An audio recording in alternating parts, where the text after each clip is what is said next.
આ ટમેટું તો શાકની શાન કહેવાય, બધાય શાકમાં ભળી જાય. તો સવારમાં ગુડ મોર્નિંગ ને આપણે થઈ ગયા છીએ રેડી, જવાનું છે સામાન લેવા. તો હું મારી ઘોડી પાસે પોગી ગયો અને આપણે બ્રૂમ બ્રૂમ બ્રૂમ કરતા નીકળી ગયા શાકભાજી લેવા માટે. જો મરચું અને તાજું તાજું વાડીનું શાકભાજી આવી ગયું મિત્રો, જોવો તમે.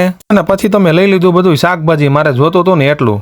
અને આ ભાઈની વાડીમાંથી જ આપણે લીધું હો બધું શાકભાજીના. ટમેટા તો જો ઓલા કાંઈ નો ઘટે કાંઈ. અને આ ભાઈ વખાણ કરતા હતા એના ટમેટાના. પછી તો મેં લઈ લીધું બધું શાકભાજીનું. હું નીકળી ગયો, મારી ઘોડે લઈને ચડાવી દીધી પુલ ઉપર અને સીધો જ ભૂગી ગયો ગોડાઉને. ત્યાંથી ગોળની પેટી લઈ લીધી. અને પછી આ ભૂંગળા તો બહુ મને ગમતા હતા, પણ ભૂંગળા તો શું છે છોકરાઓને ભાવે બહુ, તો થોડાક ભૂંગળા લઈ લીધા મેં. અને પછી તો મેં આ પેકેટ લઈ લીધું. જો તમે મિત્રો આ શું છે કોમેન્ટ કરીને કહેજો.